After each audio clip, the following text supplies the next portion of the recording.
As you should have. Did get a little bit tight at the end after Alvarez took Aroldis Chapman yard and made it a one-run game. Yeah, John, I was sitting up here. I got a little tight. I was chewing on my fingernails for you yesterday. I was a little tight. Evening, I bet. And but we got through it. They took care of it. And holy cow, even Altuve getting the last out. Man, he took it for a little bit of a ride. It scared me off the bat. But we got that big dub. Philly was easy. You get to that damn Chargers Cowboys game. How about them Cowboys, John? All right. They make it. Both teams just make it scary. They do. Like, oh my goodness. I still don't know what Mike McCarthy was doing at the end of the first half. I don't either. All right, so 44 seconds. You get the first down. Out of bounds. It's about, the 30-yard line? That's correct. They don't call a timeout. They have 2 in their pocket. No timeout. That's correct.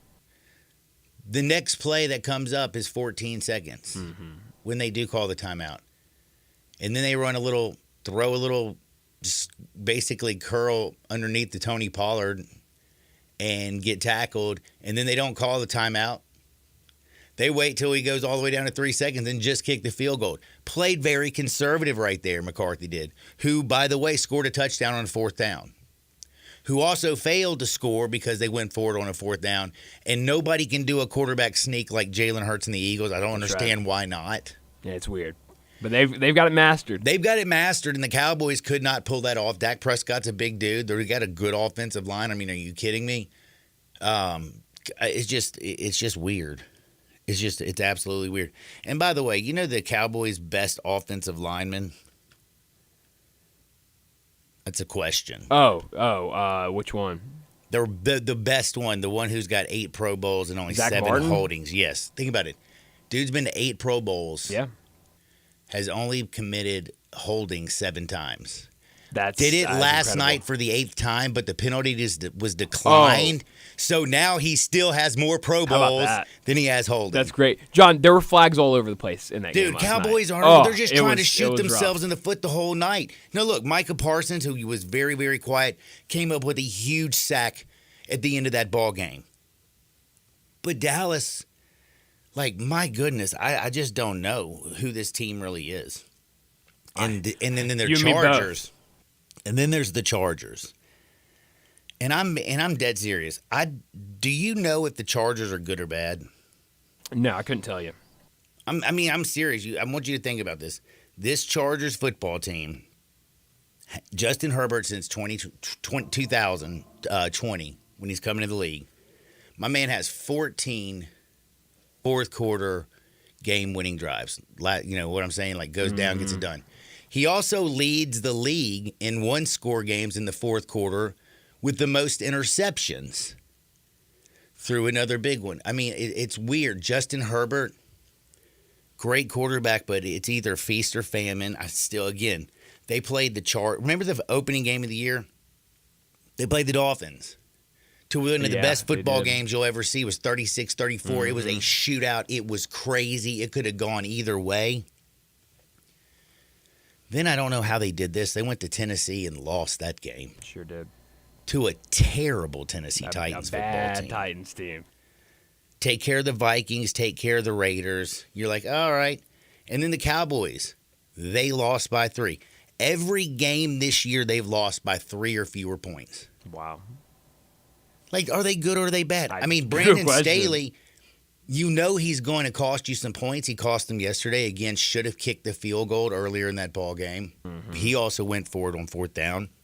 And by the way, I know the analytics have gotten extremely big. And I understand risk versus reward. I do understand that a touchdown is worth more than double a field goal. But in a low-scoring game, points are at a premium. That felt like at that time in that game, you kicked that damn field goal, and the Chargers didn't. They controlled the whole third quarter and had nothing to show for it. The Cowboys had -1 yards rushing. -1 yard in the third quarter, and had the ball for like a minute and 50 seconds. All the rest of the time was the Chargers. Yep. And what the hell did the Chargers get out of it? Nothing. 3 points or 0? I can't remember. I think it was 0. I'll look. I think they got a field goal after the second time they got down in Was the that red zone. Was that field goal in the third quarter, or was that in the fourth was. quarter? Let me look. Pull that thing up. But I'm just telling you, like, that game, I was You're right, watching it was that game. in the third quarter. Nobody wanted to win it. Nobody. No, I mean, they both literally wanted to nobody. win. Both coaches were, squeezing so tight they couldn't get it done. Dak Prescott, got to say, did just enough. But, man, when the third quarter ended and it's 3rd down and 11 and Dallas looks like they can't do jack on offense, didn't even have the ball in the third quarter, Dak drops back, is going to get sacked, is going down, somehow spins out, finds TP. TP takes off for the largest gain of the year on a busted play. And Dallas's season basically was kind of saved last night because I know it sounds crazy, but at 3-3, everybody in Big D going into a bye, pressure starts, pressure bursts pipes, bro. Yeah. Pressure bursts pipes, and the Dallas would have been feeling it. But now at 4-2, they feel a lot better as they just escaped last night. And again, I still don't know. Like, how can this Chargers team not be any good? I mean, it's good. I think Brett Norsworthy had the Chargers winning the Super Bowl before the season started. That was his Super Bowl pick. Well, he's very disappointed. He's he's already jumped off that pick. He is very disappointed. Well, when you look at him, done. dude, you got, they got receivers out the wazoo. Oh, yeah. They got Austin Eckler. Everett's a pretty damn good tight end. He got another touchdown last night. It's not a problem with their offensive line. Nope. Their defense, you got Khalil Mack out there crushing people. He Joey looked really good Bosa, early. Sebastian Joseph Day. I mean, it's just like Derwin James, by the way, on the back end. Asante Samuel Jr. Yep. How can this team, and by the way, Brandon Staley is not an offensive coordinator. He was a DC when he came to the head coach. Defense is supposed to be his thing. Sure and is. he brings in Kellen Moore. Yep. Offensive whiz kid. Supposedly. In some games, they're great on offense, horrible on defense. Yep. And then they're great on defense and horrible on offense. It's like they never get all three units working together. Yeah. I just don't understand. I don't either. But I'm glad the Cowboys won. I guess that's what they call it. Chargers going. Oh, I was very happy. Don't get me wrong. Oh yeah, you have money on it. But I mean, in the night, I parlayed those junts. Plus, I went individual on those junts all day, and yes, it was terrifying. I've gotten away from parlays. You should have heard me cussing Mike McCarthy when he didn't call a timeout. And I didn't even have money on the game. Man, when he didn't call the timeout and just take a couple shots. And then I also started cussing Dak going, Mike McCarthy doesn't trust Dak to not even get to screw up 3 points and throw a pick. Yeah. I was a little frustrated, man. But anyway, it was a great night. I'm glad you got some wins, John. We got some big dubs. We had a lot of fun. Now, don't forget, we have David Cobb coming on at 11:30. Yeah, we do. We're going to talk all things college football. I'm really, really, really want to get his opinion on the UT-Alabama game. Him being a former UT guy. Vol. He's a alum of the Knox Vegas department of partying. He was at the UT A&M game this past weekend. He was? Mm-hmm. Nice. He said it was like a family reunion. All of his old buddies were up there working, and he was able to reunite with them. That is so sweet. Isn't it? All me and my buddies, we can't even talk when I think about Red Rocks. Reunited. There you go. And it felt so good at Red Rocks. I think I'd rather do it at Red Rocks. Yeah, I think so. Yeah. Pretty good, pretty good. Now, we're going to talk about UT and Bama. Again, I also want to know about the USC-Utah game. Can Bryson Barnes, really outduel Caleb Williams? I know Utah has a lot better defense than USC, but coming off that Notre Dame loss, USC, by the way, still has everything to play for. That is a non-conference loss. They win the Pac-10, they still have that chance. So they're going to be coming out swinging. And again, Utah, as much as I like Kyle Whittingham, as much as if Cam Rising was playing, I'd believe in it. Mm-hmm. I just don't know if, I haven't seen enough from Bryson Barnes. I need to know. USC minus 6.5 feels like easy money out there. We're going to talk about Clemson and Miami. We got a problem with Mario Cristobal. Yeah, we do. Damn, man. Let's not forget, Mario Cristobal was once fired at Florida International. So people tend to forget that. That is true. And again, What did he really do at Oregon? Not much. I mean, he didn't win jack, and he had Justin Herbert. Sure did. But anyway, we're going to talk a lot of college football. I got to also ask, are the dogs any good? Did you hear Brock Bowers is going to have surgery? Yeah, out for at least 4 to 6 weeks. Well, this is the thing I want to ask you, and I'm being dead serious. Is it time to stop saying that you have to be a junior to finish your junior year to go to the NFL draft? Because somebody like Brock Bowers has been a dude for 3 straight years. This is his 3rd year he's been dominating. John, he could have been a starting tight end in the NFL after his freshman year. Yeah, after his freshman year. And again, I'm not saying this has nothing. It's not. I mean, days are changing. This ain't about Mo Claret or anything. And plus, Mo Claret was good, but he didn't have the same kind of talent that Brock Bowers does. Right. And speed and agility is all about his game. He's big. He's fast. He's strong. He's athletic. Getting an ankle injury, having ankle surgery, makes me a little bit concerned, and I don't know. I mean, do you return this year if you're Brock Bowers? It's a good question. I don't know. I don't know what this team looks like without him because, I mean, he's kind of been their safety blanket all season. Dude, he's been their damn offense. Literally. I mean, literally won them the game against Auburn. Yeah, he did. He won the game against Auburn. He literally won. I mean, literally. Like, it was that dude, and he is that dude. I'm just kind of wondering, what do you do if you're him and you're his family? But anyway, I'm going to get off that horse real quick because I also, again, I have to talk about Ohio State, Penn State. We got Big Ten to talk about. What's the SEC for real? So we're going to get all into college football. We're going to break down a lot of the, little gambling segment straight up just today. The Phillies and the Diamondbacks. You're probably going to be a little surprised who I might like today. I mean, you look at this, Aaron Nolan, Merrill Kelly, you think to yourself, dude, this is NOLA, Phillies, Citizens Ballpark. But, man, I got some crazy numbers about Merrill Kelly, he came especially with some over the last numbers. 2 All seasons, right. over what he's done over his last 4 starts. It's kind of fascinating. Again, they got that dude, Corbin Carroll, and put a cape over his back. So we're going to talk a little baseball then. We also have the craziest Hardwood stories today. I got some whack ones.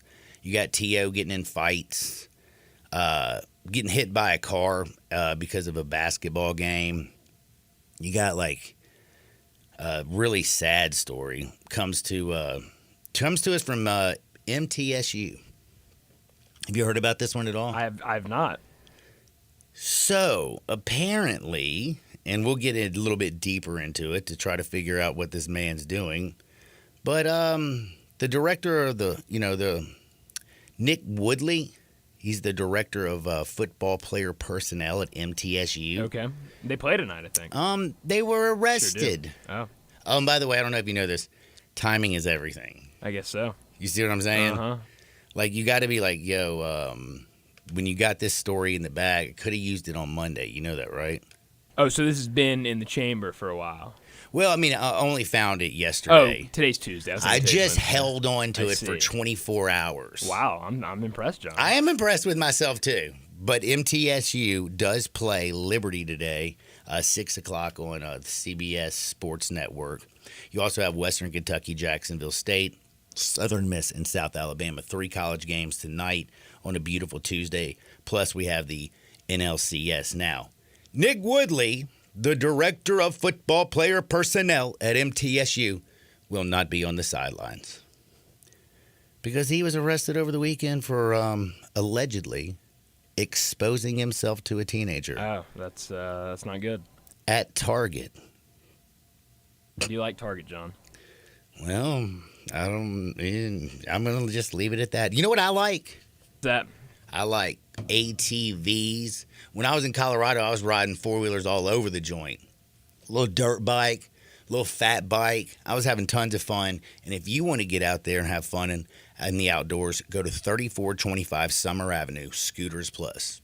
Parts, repairs, sales, and service. You can check them out online at scootersplus.us. They're open 9 to 6 Monday through Saturday.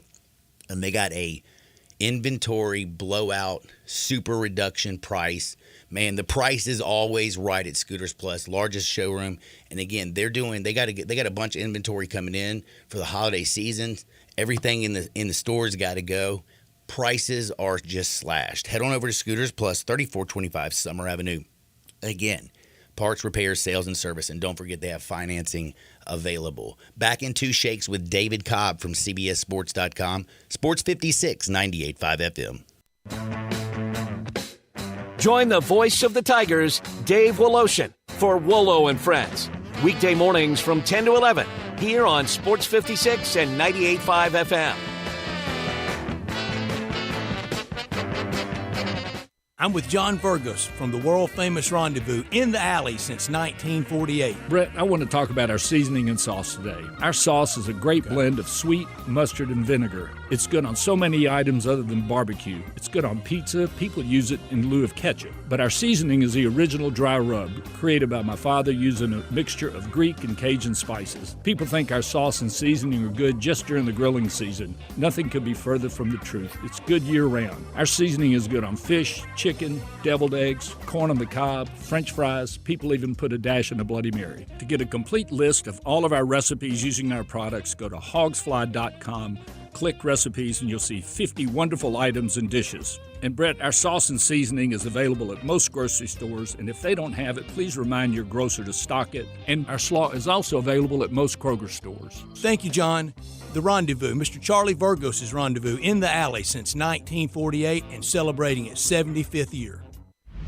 Join us for the Memphis Police Department Hiring Expo Saturday, October 21st, 2023 from 11 a.m. to 3 p.m. at 170 North Main Street downtown. We'll be taking applications and interviewing candidates on site. Salary starting at $54,611, increasing to $60,713 after probation. Benefits include a $15,000 sign-on bonus, up to $10,000 relocation assistance. For more information or details, visit joinmpd.com. Snap into action this NFL season with FanDuel, America's #1 sportsbook. Right now, new customers get $200 in bonus bets, guaranteed, when you place a $5 bet. That's $200 in bonus bets, win or lose. If you've been thinking about joining FanDuel, there's no better time to get in on the action. The app is so easy to use. There's a wide range of betting options, spreads, player props, over-unders, and more. Hey, in New York, right now I'm looking at all of the unders for Jets offensive numbers. Passing yards, touchdowns, receiving yards. I'm looking at all of the unders in New York. So visit FanDuel.com/win and kick off the NFL season. That's FanDuel.com/win, FanDuel.com/win. FanDuel, official partner of the NFL. 21 plus and present in Tennessee. First online real money wager, only $10 first deposit required. Bonus issued as non-withdrawable bonus bets that expire 7 days after receipt. Restrictions apply. See terms at sportsbook.fanduel.com. Gambling problem? Call TN Redline 1-800-889-9789. For the latest from the world of golf, tune in every Saturday morning from 9 to 11 for the Golf Shop Radio Show, presented by PlayGolfMyrtleBeach.com, the golf capital of the world. Hosts Mark Greenhelch and Matt Blanchard talk golf from tee to green and everything in between. If you like golf, you're going to love Golf Shop Radio. Before you tee up, drop on in. Welcome to the Golf Shop here on Sports 56. Real sports talk. We interrupt this broadcast for special news and information concerning family leisure. The world's biggest spa sale is back and bigger than ever at Family Leisure. How is that possible? Well, let me tell you. You start off with 50 different spa models to choose from 5 different manufacturers. Then you throw in up to 30% off in-stock spas and swim spas. But is that all? Oh, no. You get free upgrades on all in-stock spas, plus 24 months, same as cash. Wow! This is the kind of sale that you just can't have every day, but it's happening right now at Family Leisure, the world's biggest spa sale. Soak in the savings right now at Family Leisure, Witten Road and I-40. You know the place where family and fun come together. Please remain calm and walk. Don't run to Family Leisure. And now back to your regular programming. We all appreciate luxury. We love the newest technology. We want something that sparkles and looks great. Well, I've got it all in one place. It's called Genesis of Olive Branch, right at the corner of Highway 78, that's Lamar, and the first exit in Mississippi, that's Craft Road. Turn left and you will see Genesis of Olive Branch. And right now, you can get the 2024 Genesis GV70 starting at $49,480 with special financing as low as 3.49% on select models. How about the 2024 Genesis GV80? A little bit bigger, starting at $55,995, financing as low as 5.49% with a $2,000 rebate when trading a luxury brand. Call them. They'll even bring you a Genesis at your work or your home for a test drive. They're convinced that when you drive a Genesis, you're going to want one. Call 662-890-6684. Ask for Vinny. Genesis of Olive Branch. Now, back to Sports 56 Happy Hour with Johnny Radio. This hour is brought to you by Scooters Plus on Summer Avenue. Here once again is Johnny Radio. Snap back to reality. Oh, there goes gravity. Oh, there goes rabbit. He choke. He's so mad, but he won't give up. Daddies, he know he won't have it. He knows his whole back to these ropes. Welcome back to a little Sports 56 Happy Hour. I'm your buddy Johnny Radio. Brian Dakins is hanging out in the hizzy because we so busy. We got CBSSports.com's very own David Cobb. We got to talk all kinds of things, man. It's a big week too. You know, UT, Bama. Bama wants to get a little revenge from last year. UT definitely doesn't have anybody's favorite hooker. They got that, like, old dude, Joe Milton, who can throw a ball like 70 yards and can't throw a 5-yard out route. But anyway, we're going to talk about that game. Plus, I want to know about the USC. They bounced back and beat up on Utah. Can Bryson Barnes do it? What about Clemson, Miami? Mario Cristobal needs to have a talking to. Dan Lanning, what the hell are you doing in Washington? We're going to talk about this and so much more with DC. What's up, Cobb? What's up to you? What are you doing, homie? Just chilling. It's dual sport zone for me now. We got football in full swing and all the basketball preview content rolling out. So my mind is swimming with rosters and rankings and schedules and teams, and it's all floating around up there somewhere. Man, I don't know. I honestly, I don't envy you, homie. Like, think about it. I got like almost 500 teams, because if you consider like all 300 plus, what are we at? 360 plus basketball teams now, and then 133 in college football, and I'm ranking the bottom 25 every week and everything. So, man, it's a lot of teams, a lot of information, but it's fun. It's what I love to do. So I shouldn't complain about it. No. You're very blessed, but not everybody could do it because, again, it's so much information. I know one thing. I'd have paralysis by too much analysis. I'd be lost swimming in my head. I know you would, but that's why I'm here for you. Now, speaking of being here for me, we got to talk about a little something first and foremost. Like, what's up with Dan Lanning? I know being aggressive is important, but being stupid is, it's just a different thing. Yeah, right. You're seeing a young head coach. That's what it is, a young head coach who's really trusts his offense, which to me, I think that's great. It's also rare as somebody from the defensive cloth, the defensive background, would choose to turn down points, a field goal, because most guys from that background would say, well, let's kick the field goal and put this thing in the hands of our defense, right? But he recognizes how good Washington is offensively and makes some calls that he wishes he could have back. And I'll give him his props, too, for owning up to it and taking the criticism instead of trying to explain his way out of it or just fall back on, well, the analytics said blah, blah, blah, because that has become the ultimate cop-out on those difficult third and fourth down decisions now. Well, the analytics said we should do this, and so that's what we did, and just blame the analytics, right? That's a cop-out, and I don't think that necessarily flies or registers with fans. So I feel like he's done a good job of owning up to it, and I still think Oregon has a really great shot at getting to the Pac-12 title game. I totally agree with that, but I will say one thing. Like, I feel like Oregon is the most complete team. I mean, Bo Nix was playing out of his damn mind. Like, everything was rolling. Michael Penix was having a good game, did throw that interception. He's a great, great quarterback. But, Oregon had, 200 yards rushing, over 300 yards passing. They controlled the clock. They ran more plays. And, just a couple, I feel like some bad decisions. And Washington stole that junk. Now they have to get off the mat and play Washington State, who's also coming off some disappointment. What do you think? Did the Ducks bounce back in this spot?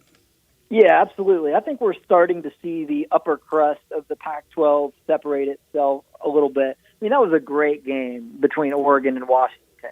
And I didn't get to see it live because I was at Neyland during the same time slot. So I had to go back and rewatch this game. And the difference in those two games could not have been more obvious.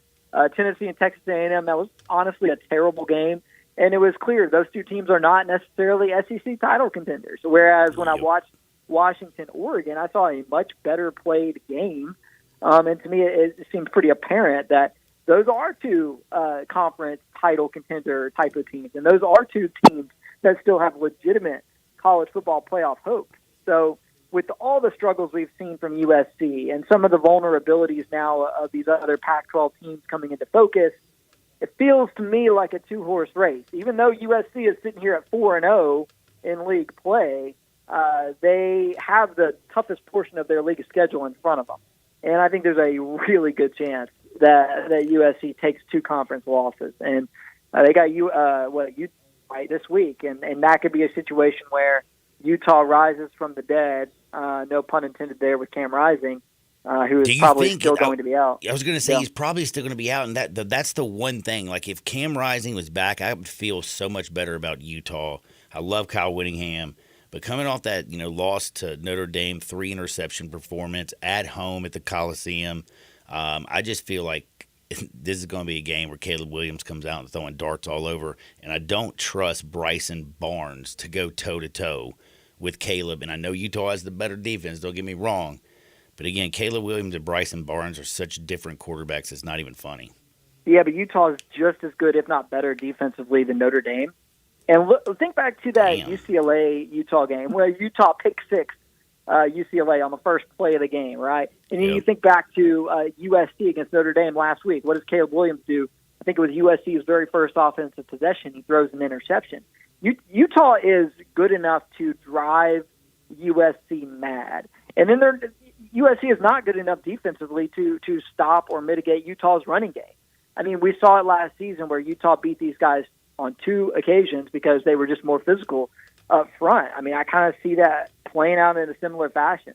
And this is the spot where Utah reminds the country seemingly every year where they are still legit. And typically Utah starts slow and then makes a late push. And even without Cam Rising, I wouldn't be shocked if they kind of do the same thing again this season. So there's a lot to be sorted out in the Pac-12. I really do believe Oregon and Washington proved they're the best teams in the league.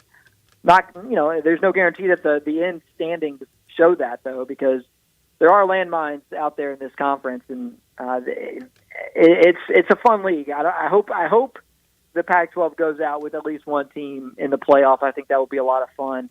But these teams, Oregon, Washington, they've got to stay healthy and kind of gear up because it's not like they can cakewalk to the end here. All right, now I got to know, man, how in the hell has Arizona done this turnaround?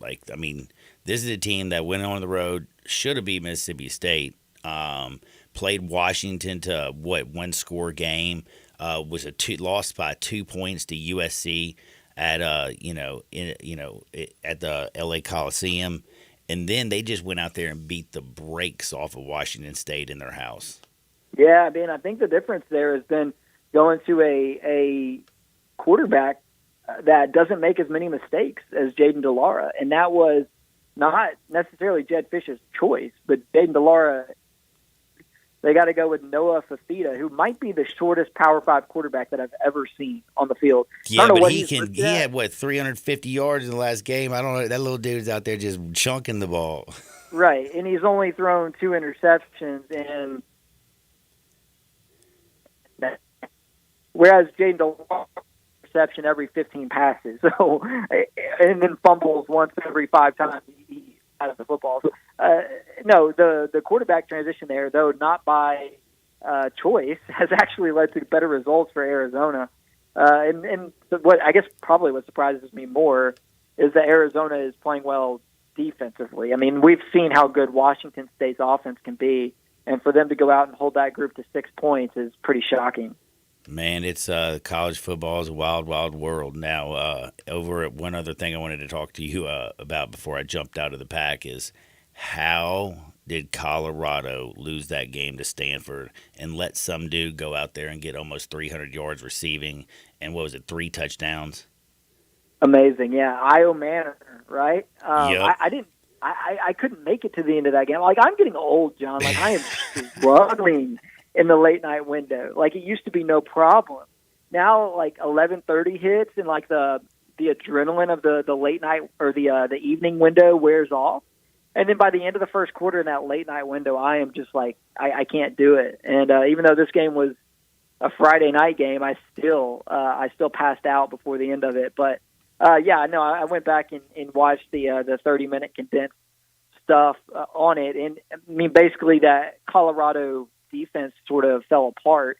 The offense doesn't have the ability to run the ball and milk the clock when they have a big lead. That's a problem. Their passing game is great, but when you can't run the football, it can be difficult to run the clock and maintain a big lead. And then we just sort of saw their defense wilt when Stanford had no choice but to sling it around. And, you know, it doesn't help that Travis Hunter's playing both ways at altitude, 150-plus snaps. That's tough, especially on your first game back from injury. So, yeah, I don't know. I mean, it's still, when you look at it, if you had told me before the season that Colorado would be sitting here at 4-3, I would have said, wow, that's incredible. Deion Sanders is doing an amazing job. I just would have figured that they beat Stanford and lose to TCU, right? And that, you know, that's I guess where the interesting thing is here is that they started so hot, and now it feels like they also last week though, man. Like the lead they had at when they came out of halftime, like it felt insurmountable, and yet Stanford somehow pulled it out there. You know what? Yeah, I mean, amazing, and it makes sense. Like their Colorado's last 2 games have been against Arizona State and Stanford. Those are the other 2 teams in the Pac-12 that have first-year coaches. When you looked at their rosters before the season, it was pretty easy to predict that Colorado, Stanford, and Arizona State would all be on about the same level because of the amount of roster turnover. Really good teams. Like, it was always going to be hard for those 3 to have great years and reach bowl eligibility because of the status of their programs and the difficulty of the conference. And lo and behold, Colorado has played Arizona State very, very, very close, won that one. And they've also played Stanford very close and lost that one. So it's not shocking when you kind of zoom out and think about it. It's just the way Colorado started really influenced in a way that, because if they play TCU again, all that we know about Colorado is on tape now. You know, the Horned Frogs probably win that game by 24 points. Colorado caught them by surprise, had a great game plan, and went out there and got the dub. And, you know, it's just really ever since the Nebraska game, it's felt like the version of Colorado that we've seen is more like the version that we expected. And that's okay. Like they are still right now with 5 games remaining doing more than really anybody thought they would. So that's, you know, it's okay, like, for Colorado to not be great, but they're not supposed to be great. They were supposed to be terrible, and they're at least decent. So that's a credit to Deion and his staff. All right, who's better, Florida State or Oklahoma?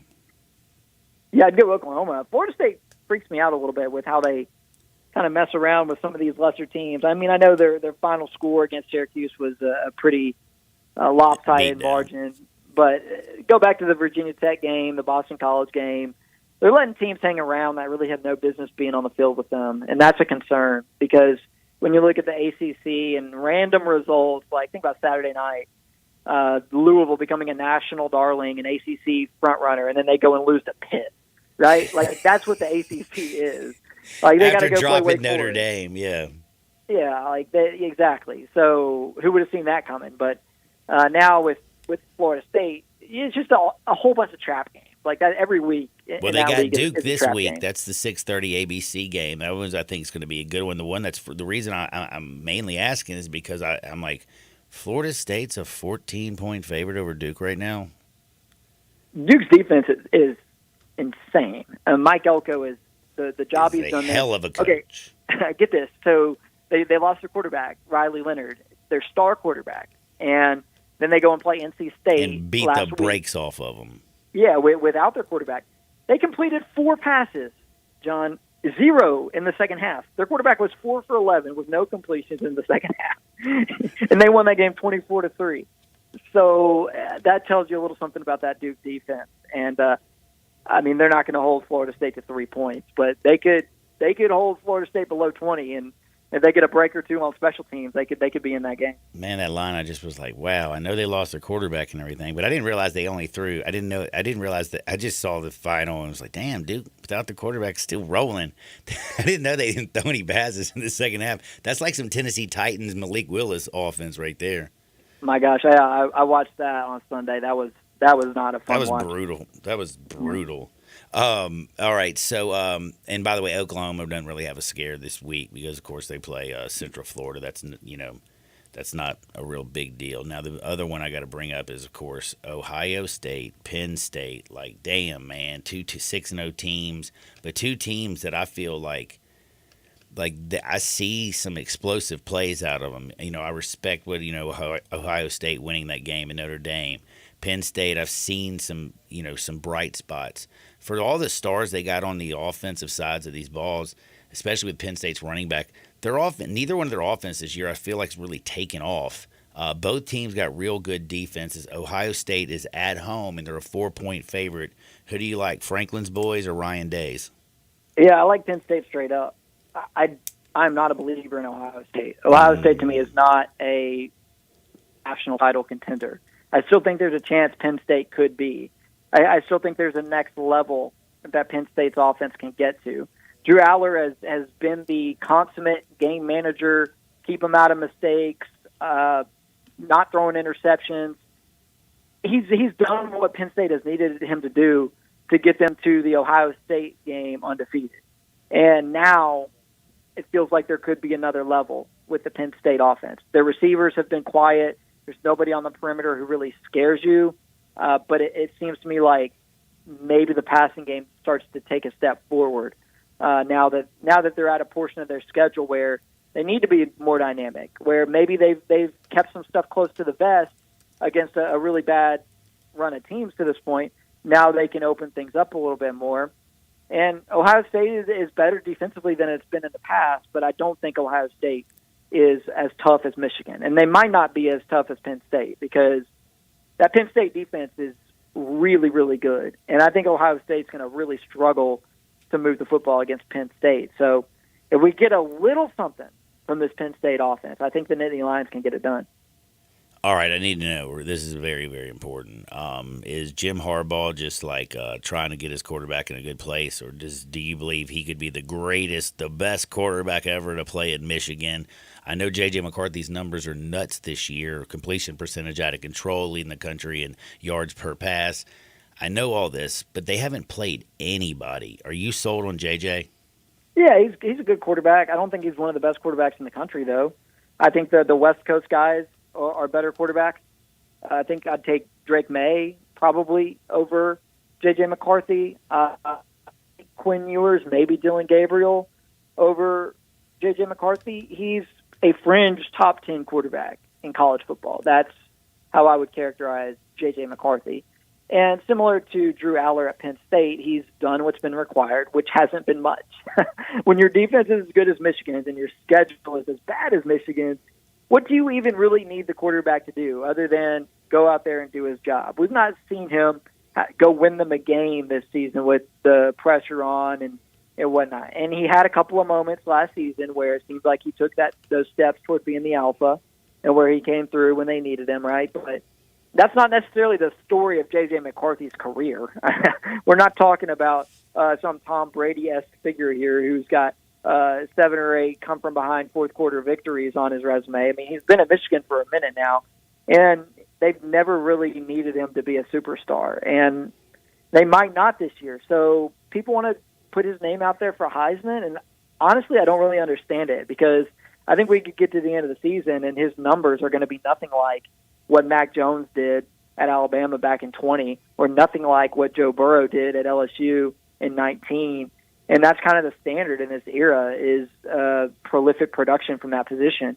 And I just, Michigan doesn't need that. So, like, could he be as good as Drew Bledsoe was at Michigan, or whoever you're talking about? I don't know. But, like, I mean, Tom Brady. But it's no. I don't think he's elite. I don't think he's one of the best quarterbacks in college football, because Michigan doesn't really need him to be. I know Joe Milton's not one of the best quarterbacks in college football, but he's got one big game. Tennessee's in Tuscaloosa, 2:30 on CBS. Alabama has not looked like Alabama this year. Their offensive line is very porous.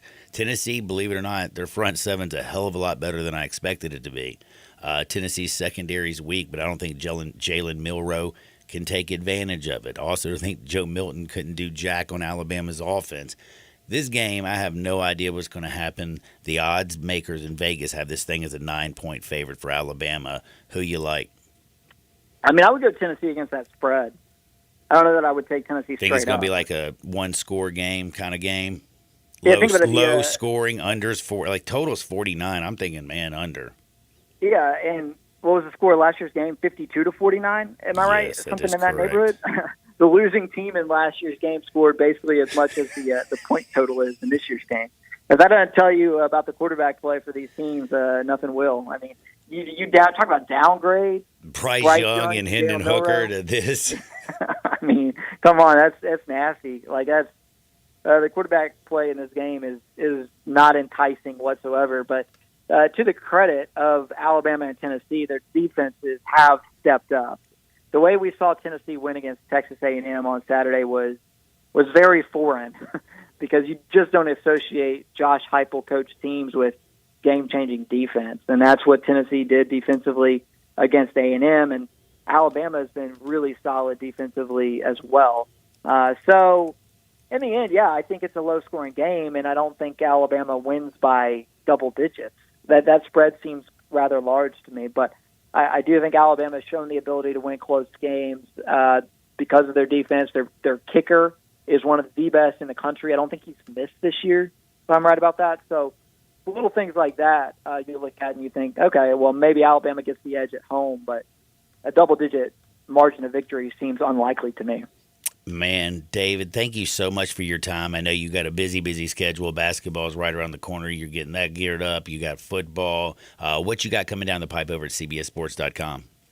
The bottom 25 rolling out here in just a few minutes this week. We got a couple of new Power 5 teams in the bottom 25 this week, so check that out. By the way, I know Drew Bledsoe didn't play at Michigan. I got my Tom Brady, Drew Bledsoe, New England Patriots sort of train of thought going there, and anyway, I mixed my team. So, but anyway, yeah, it's that time of year. My mind is all over the place. My content is all over the place, and plenty of it over at CBS. By the way, if Drew Bledsoe didn't get cracked by, Mo Lewis, man, would we ever have known about the Tom Brady whole thing, man? No kidding. Same thing we got going on in Arizona right now. Jaden Dillard gets hurt. Now all of a sudden we got a little 5'8" guy running around out there making plays. Man, be blessed. Follow David at David W. Cobb on Twitter. Also, read his work at CBSSports.com. Listen to him right here every single Tuesday. Be blessed, David.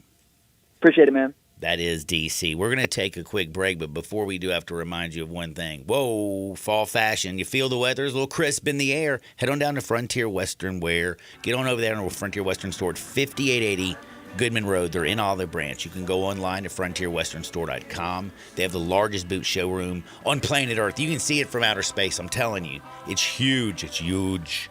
They also have Hey Dude shoes. Again, they have a ladies' boutique, a children's department, a men's section. They got all your kids, your families, your friends, and you covered from head to toe. Head on down again to 5880 Goodman Road down in Olive Branch. Or again, don't forget to shop online at frontierwesternstore.com.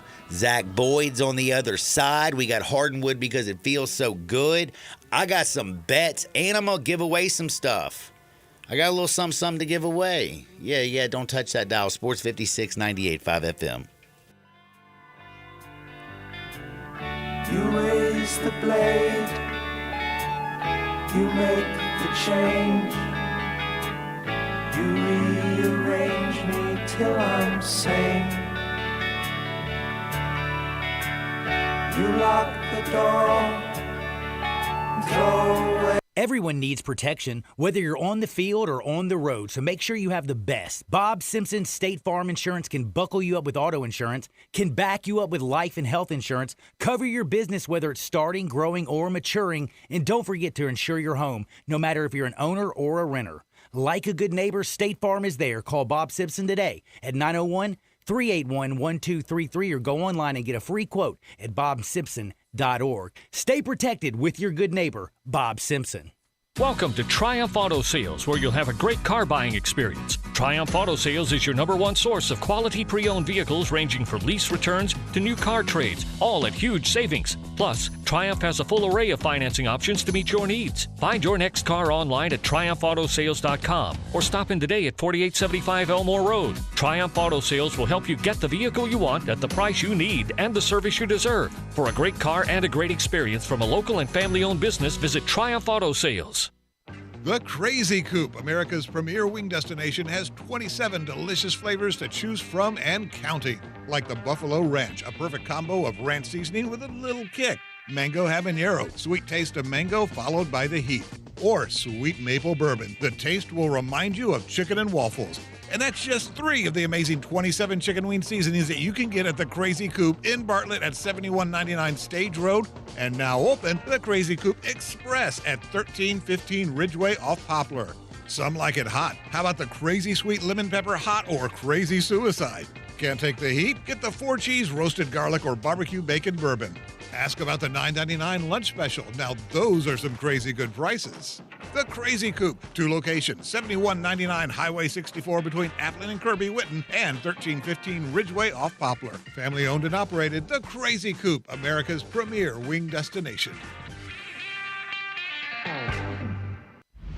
Join us for the Memphis Police Department Hiring Expo Saturday, October 21st, 2023 from 11 a.m. to 3 p.m. at 170 North Main Street downtown. We'll be taking applications and interviewing candidates on site. Salary starting at $54,611, increasing to $60,713 after probation. Benefits include a $15,000 sign-on bonus, up to $10,000 relocation assistance. For more information or details, visit joinmpd.com. Wendy's new breakfast 2 for $3 Biggie Bundles let you create your own delicious combo. Choose from a sausage biscuit, egg and cheese biscuit, small seasoned potatoes, and a medium hot coffee. But it's obvious which combo's the best. Sausage biscuit and small seasoned potatoes. Well, maybe it's the fresh cracked egg and cheese biscuit with a medium hot coffee. Or 2 savory sausage biscuits. Whichever you pick, you can't go wrong. Choose wisely. Choose Wendy's new 2 for $3 Biggie Bundles. Limited time only. U.S. price and participation may vary. Not valid in a combo. Single item at regular price. Grapevine Liquor and Wine has the largest selection of bourbon in North Mississippi and wines from all over the world. Let Jimmy the Delta Boy help you select the perfect spirit or wine to impress. Whether you're looking for the best price or a certain flavor profile, Grapevine Liquor and Wines has it. If you want good southern treatment and the hottest prices, Grapevine Liquor and Wine, Getwell Road, South Haven. Hotty toddy, gosh almighty, where do you get your bourbon? Flim flam, bim bam, Grapevine, by damn.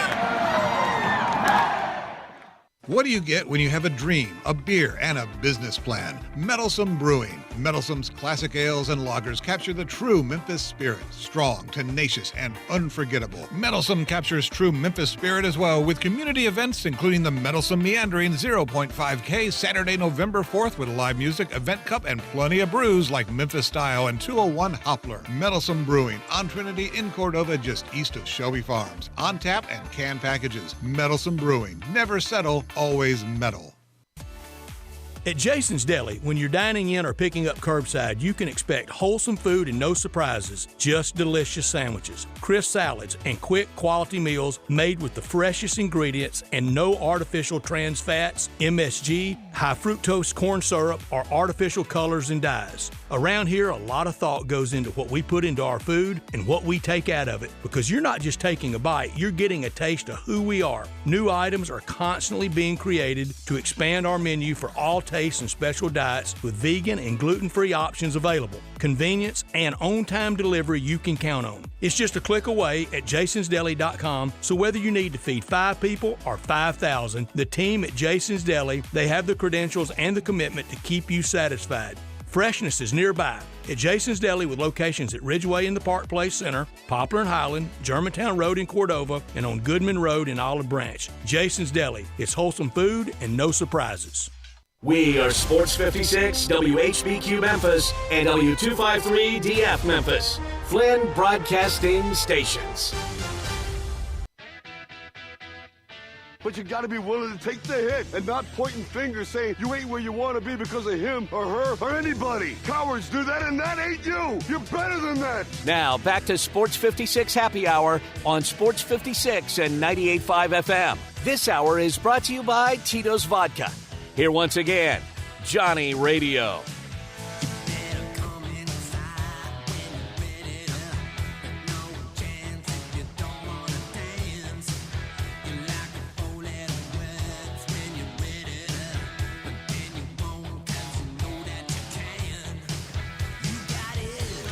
Welcome back to a little Sports 56 Happy Hour. I'm your buddy Johnny Radio. I got Brian Dacus and the FNG, Johnny Hill up in the house. He's over there hanging out. And we got Zach Boyd. We're going to talk a little Grizz. We're going to talk some Tigers, Tiger football, Tiger basketball, all things Tigers. But I got something to do, man. I got to figure this one out. And, of course, I should have probably thought about it before I decided to go on air. But I got something to give away. I got actually a couple things to give away. First thing I'm going to give away, though, is Ferraro's Pizza. Do you know where Ferraro's is? It's downtown. It's 111 Jackson. If you live in the downtown area, if you live over in Harbortown, if you're anywhere in that area, you need to head down there because not only do they have the best pizza in the damn world, I'm telling you, it's out of control. Not only do they have $2 beers and $9 beer buckets, but now Ferraro's has gone out there and make it the ultimate game day experience at their pizzeria. That's right. They got the NFL Sunday Ticket. It's your Sunday Ticket headquarters. They got multiple big screen TVs so you can watch every game, every touchdown, every heart-stopping moment, all while sitting there chilling and drinking on your $2 beers, your $9 beer buckets, eating on your mouth-watering pizza. Again, it's Sunday Ticket. It's Ferraro's, all under one roof. Head on down there for game day, 111 Jackson Avenue. Give them a call at 901-522-2033. Ferraro's Pizzeria and Cheesy Corner is your game day destination. I'm going to give away a $25 gift card.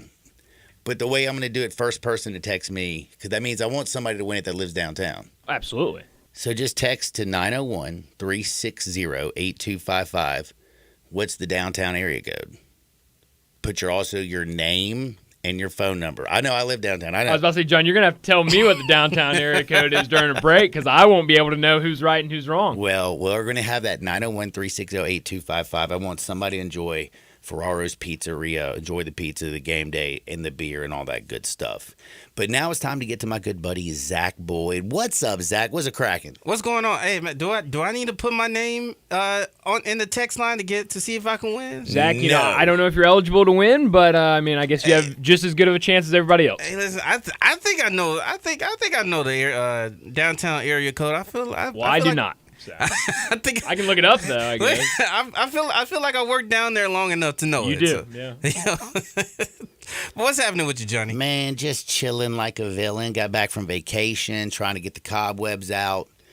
My brain is still a little bit scattered. You on island time? That's what it is. Man, dude, I did the heard. mountains though, and then also the beach. So going and doing both really wore me out extra. Especially extra. But, man, I had a lot of fun. But I've been keeping up with all the football.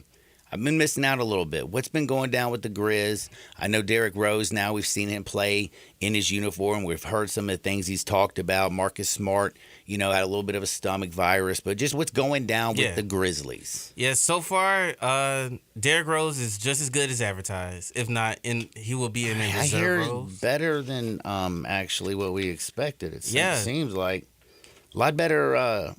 Looks younger on the court, as we should say. I think going into this, and I mentioned this before. Going into this with Derrick Rose, I said if he comes in and plays those 25 games without Ja, and we don't see him the rest of the year, I'm like, okay, cool. Like everybody has done their part.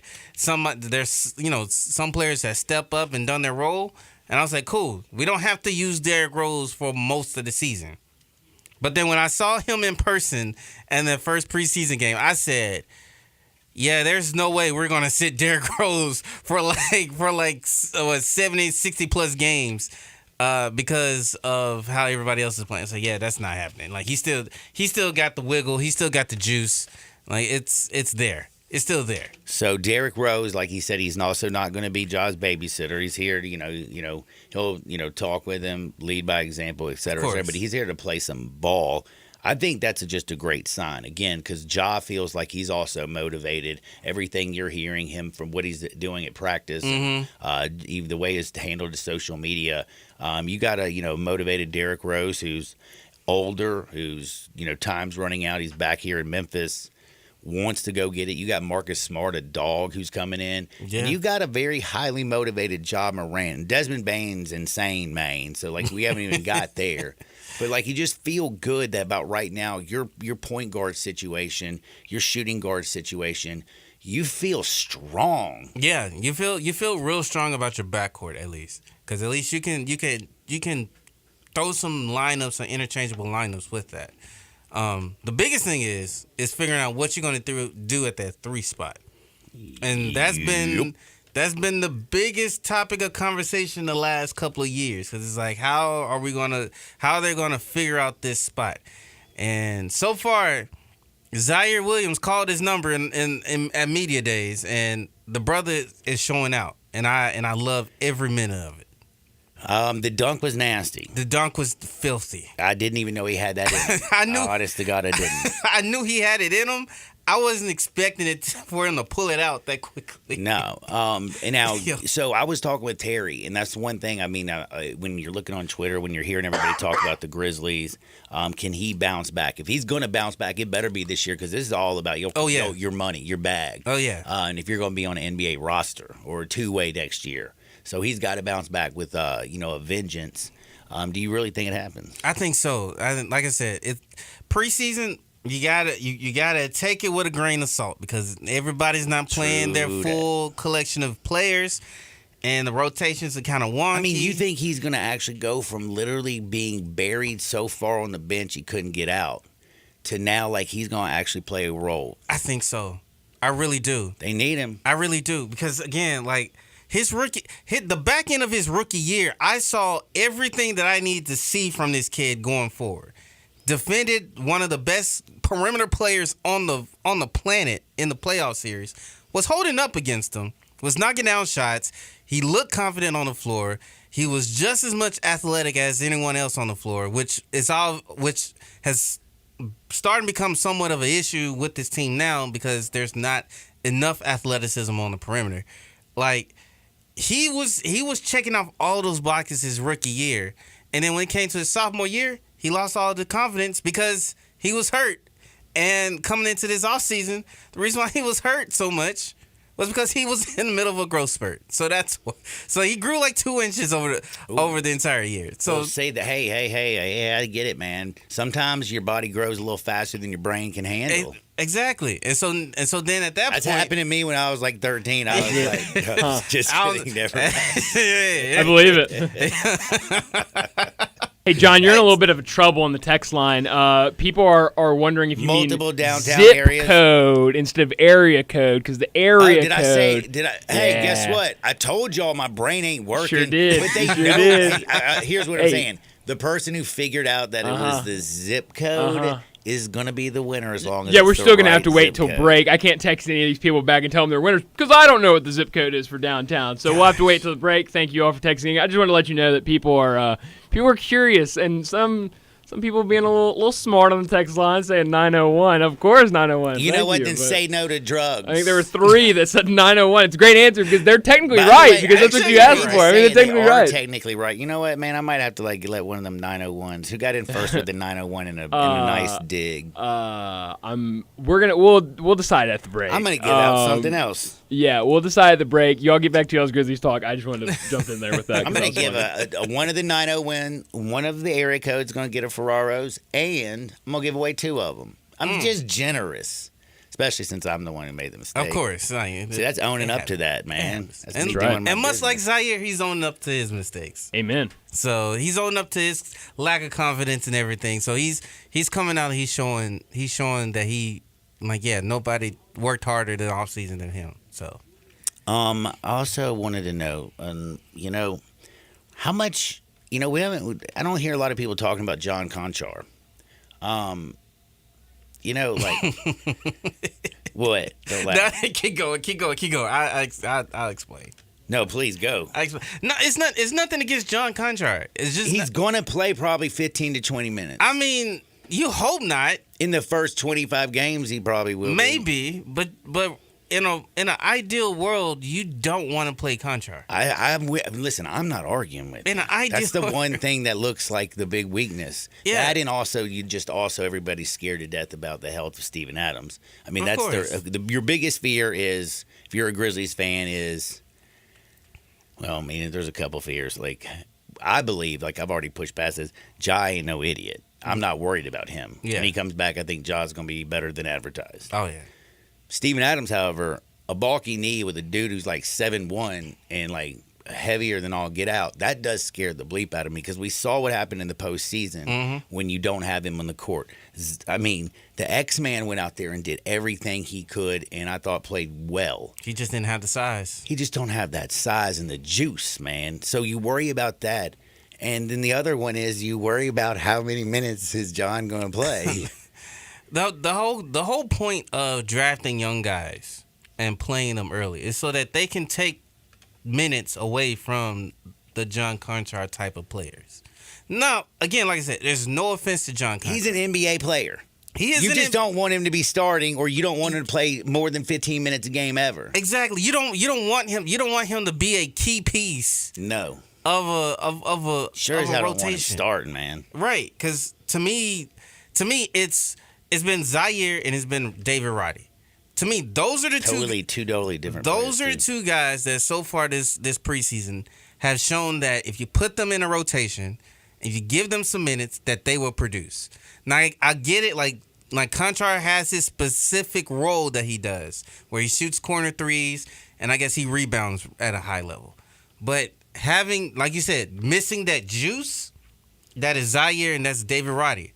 Those are the two guys that so far has been playing very well. Now, Laravia, he has, in the second half of games, he's been more aggressive in his role and everything, but you still haven't seen him produce with the current, possibly the current main rotation of players on the floor. So hopefully you'll start to see more of that, as he continues to develop. But so far, to start the season, and without, Conchar, he has been big in some games that you needed him the most.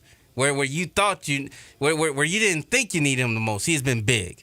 But the goal is to have Zaire and have David Roddy, have one of these young guys to step up and take his spot, because you know that the ceiling of this team rests on those young players stepping up and playing well. How's Santi step up, man? Aldama's you saw over the FIBA. You saw what he gave you last year, a lot more than I expected. I didn't know his feet actually would move that quickly. He didn't get worked on the defensive side like I thought he really was going to at the NBA level. Was able to keep guys in front of him, shockingly. Can stroke a three here and there. I mean, what do you think about him this year? It's the same path for Santi, just like for Jaren. But I think Jaren is starting to become more of a post player, perimeter player. Where I know he was playing a different role, but when he's attacking the rim, I still like it. Yeah, so much better than him sitting out there pointing that 3-pointer at everybody. Yeah, it's you would like to have Santi to kind of have some type of dual scoring levels, like having not only knock down the three, but also can use your size a little bit to shoot over smaller defenders. I think so far his aggressiveness on offense is better. I think it's a little bit better. I think last year he got off to a really good start with Jaren being out, and like I said, he's kind of similar to Jaren, but it's in different ways, because both of them need a Steven Adams like player to be at their peak efficiency. Now we can the Grizzlies can't go to Jaren at the 5 and still be successful. But having that Steven Adams type player at the 5 so that they can just be a roaming 4 on the defensive end, or they can spread it out on the offense, like that helps. I guess that helps their game a whole lot. I think Santi has been having a really good preseason. You know, it's nothing like super flashy, but I think, you know, he's still showing like the capabilities of what he could be. You're just hoping that the consistency on the offensive end and even on the defensive end as well continues to show up. When Ja's back and everybody, let's say, is healthy and life is good, what's your starting 5? Starting 5? That would be Ja, Dez, Jaren, Steve-O, and Marcus Smart. Yep, because he can defend anybody anyway. Yeah, like I would love to have Zaire in that starting lineup at some point, but who are you taking out? Right, and I'm not taking. You're not taking one of those people. Right, out. and that's the thing that a lot of fans don't understand. It's like, yeah, like Marcus Smart is like he is getting older, but he's just won Defensive Player of the Year 2 seasons ago. Like how much of a drop off do you expect? Did you watch him play with the Celtics last year, especially the dude, he does everything. Yeah, so why not have 2 Defensive Player of the Year winners on the floor at the same time to start the game? Like Smart offensively is smart off on the offensive side. He's not going to kill you because he's going to move the ball around. And Bane's big body, he causes some guards a lot of trouble. Right, and then again, Marcus Smart has defended Kevin Durant, not Jason Tatum, but I'm more sure he defended Jason Tatum in practice. But Kevin Durant, I think he even defended Joel Embiid in the playoff series, I'm not mistaken. Sure did. It's not like I get it, like the size thing matters because again, like I would love, like I said, I would love to have Zaire in the starting lineup. According to Dacus, he's been praying that it's not the size, it's the motion of the ocean. What women have always told me. I was like, where are we going with this conversation, man? Where are we taking this? No, you good. But, you know, size matters, man. But I agree. But with Marcus, not to everybody. Though. At least Marcus Smart. Yeah. I don't know what you are talking about. I'm talking about Marcus Smart. But yeah, no, with Marcus Smart, you gotta have 2 Defensive Player of the Year candidates, winners on the floor at the same time. You're not putting one on the bench because of it. Now, with the West, they've been second 2 years in a row. We all know, of course, what happened in the postseason. Very young roster, got a little bit older, got a little more mature, bringing Rose, bringing Smart, a couple extra pieces, teams growing and developing. Everybody feels like they're overlooking the Grizzlies. Like everybody feels like it. And I get it because the West is a damn beast. I mean, let's be real. The Nuggets ain't going nowhere. Phoenix Suns, just like you look at their roster, they're going to score. Everybody believes still, like, you know, when LeBron and AD over in L.A., you still got the Warriors. I mean, they're running this junk back. It's a beast. Oh, and what's Kyrie and Luka going to look like? Like they don't look too good. I know. They lost to Real Madrid. What is up with that? That's not good. Why can't that work? I don't know. I think it's having 2 dominant ball handlers at the same time. Yeah, because Luka don't like to pass. And then Kyrie don't mind passing, but Luka really don't. And I think it's their role. Neither one of them are good at playing defense at all. Not at all. And I think also it's their role players. It's like the type of role players that they have. They need shooters. They need guys that can. Oh, and don't forget the shoot. Kings, man. Yeah, the Kings are going to be good as well, man. But the Mavericks, they need players that can shoot the ball at a high level. And they don't have too many of those guys. Outside of Luka and Kyrie, those 2 guys, they don't have too many guys that can knock it down consistently. And that's what's lacking for them. All right, I got to get off the Grizzlies for a minute because I didn't even get to this. We got to talk about the Tigers for a second. Yeah. First, I got to bring up the football. A lot of rumblings about Seth. Mm-hmm. Where do you kind of stand on the whole Seth Hennigan situation with the Memphis Tigers? I guess it's the Facebook thing or whatever. Because it used to be the message boards, but man, I don't even think they have those jokes anymore. Man, the fake. Hey, but my buddy's been sending me these Facebook screenshots all day long, and there's some hate out there. Listen, man, look. I'm. By the way, I'm all for it, dude. I'm telling you, I'm like Silky Johnson, bro. I'm getting hate. I'm getting close to 30, man. Like at some point, my energy level of trying to defend and try to inform people is starting to wane thin. So it's like, for me, I just completely stay away from it. Now with Seth, on the other end, I did mention this a few weeks ago, right before they went and played against Missouri. And I said, I'm not really sure what to make of Seth. But so far, it's just been for me, it's like I am penciling in that I'm worried.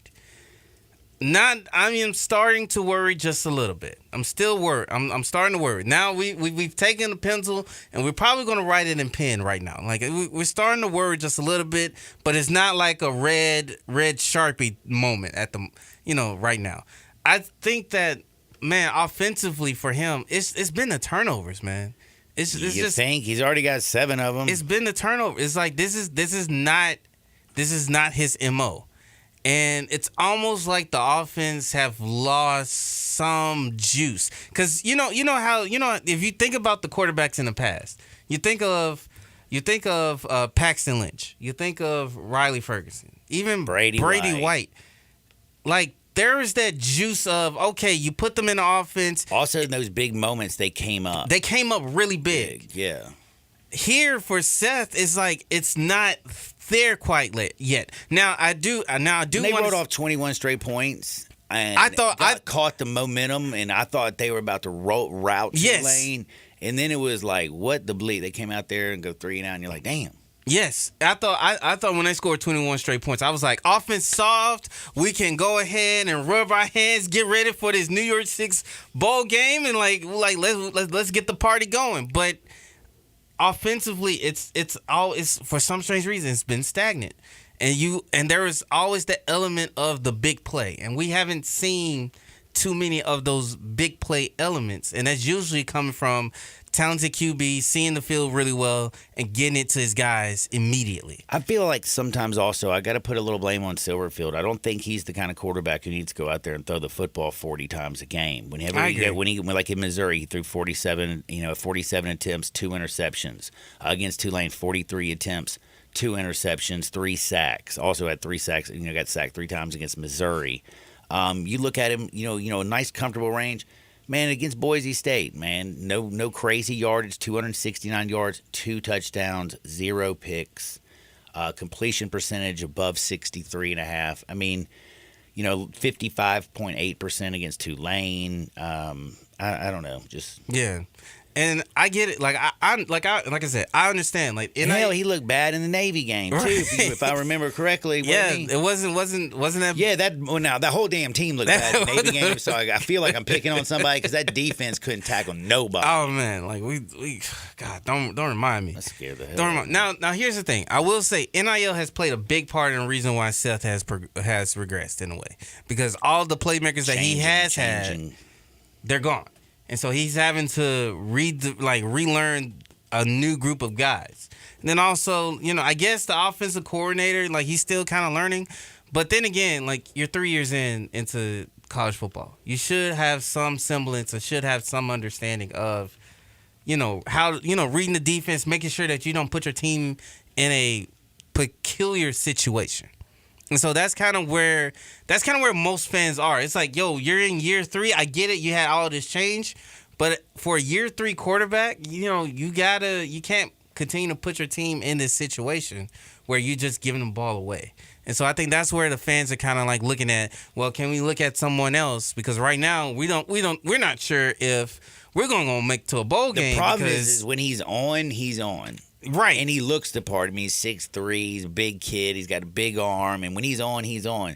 But damn, when he's off, it's like, bruh. It's downhill immediately. It's not good. Not good. And so, I mean, like I said, I'm worried because like the interceptions have gone up. Like I think I'm not sure how many interceptions he had last year. I think he had 7 or 8 total last year. I think he had 1. I think he did have 8 last year. Yeah, 8. And he's got 7 already. That's that's the concern. And we still have 6 more his games. Freshman year, I don't think he had 8 turnovers. Like he was on point in his freshman year. I think that that's one of the things, man. You come out and have success right out the gate, right. And then in your 3rd year, they're expecting a little growth. Yeah, and so. I'm hoping he can turn around in conference play. Like I said, Tulane, that Tulane team was one of the best G5 schools They should have beaten Ole Miss. They should have been. That's the best cover I've ever had in my entire life, man. Thank you, Willie Fritz. Yeah, so maybe we'll see. We'll see how the back end of the schedule looks like, but it's what I think Isaac said it last Friday, and I think I kind of agree. Like, because of how the season has been, because you knew that your season was pretty much in the wane against Tulane, that you expect to kind of come in the and disappointments now in full force. And now it's like, now it doesn't matter what you do. It's like the season's been a disappointment because of that. So, ideally you would love to have that game, but Well, go out there and bounce back, get a win against UAB, and get the bones back. Get the bones back. Get the bones back. You don't get the bones back. Yeah, then it would be really bad. Man, like you talking about Mima, you talking about Mima and Papa being upset. If you don't bring them bones back against UAB, Last but that's not not least, I got to ask you about the Memphis Tigers basketball. Penny really likes his team. Mikey ain't coming. Dre ain't coming. Like, let's just be real. Like, I mean, do you believe there's a 2% chance either one of them play? There's a chance DeAndre could, but Man, how many times is he gonna get told no? Point, right? At this point, I'm not really too worried about it. If he comes, he comes. The roster's so stocked. Penny feels great about this one. Yeah, and that's kind of where my confidence is at, because of seeing this team out in the DR playing together for the first time, like openly, and just the first time as a team. Like, they look like they're starting to come together. As the days kind of weighing on in the DR, you starting to see that, okay, yeah, they starting to gel every day. Every day being down in the DR. Yeah, like I would love to have DeAndre on this team. I wish nothing but the best for Mikey, because I'm not sure exactly what this decision is gonna come down to. All I know is you don't need to be. Did you see him tweet? Like, did you see what he did in court? Tweet out some lyrics to what rap song? Y'all gotta help. What's that? That's Rilo, ain't it? Yeah, that was Rilo. He tweeted out. I don't know if you know this. He mentioned the DA and the judge. What song is that? Dude, he tweeted out. I don't know. All I know is I don't know what Mikey was thinking on that. Let me just tell you something.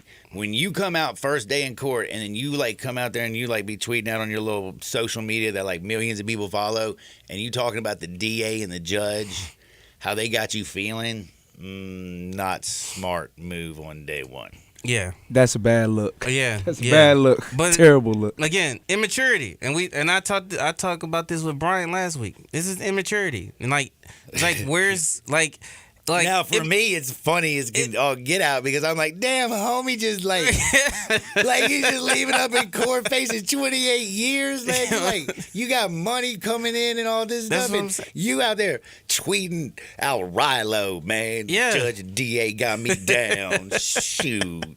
And that's where the immaturity sets in, because it's like, who is guiding him? Like, you're giving this teenage kid all this exposure and all these millions of dollars, but it's like, who is really guiding him? Because at this point, it just seems like he's just making all these decisions on his own, and that's not good. It's not good. Not good. So he needs some guidance. And that positive ones, not the ones that say, "Hey, man, I think you should just do." No, man. Sit, 10%. be honest. I'll be your guidance. Yeah. I'm probably not somebody. I'd be a terrible in charge of another human being. I don't know how my kids made it. I don't know about that, John. I think you might get some solid wisdom here and there. I mean, I don't know if they should take it, but what not to do. I can do that one. Hey, do me a favor. Tell everybody where they can find you. You're going to be down at the FedEx Forum all the time. You got Grizzlies, you got Tigers, you got it all going on. Yeah. So follow me on Twitter, Rack City Zach on Twitter.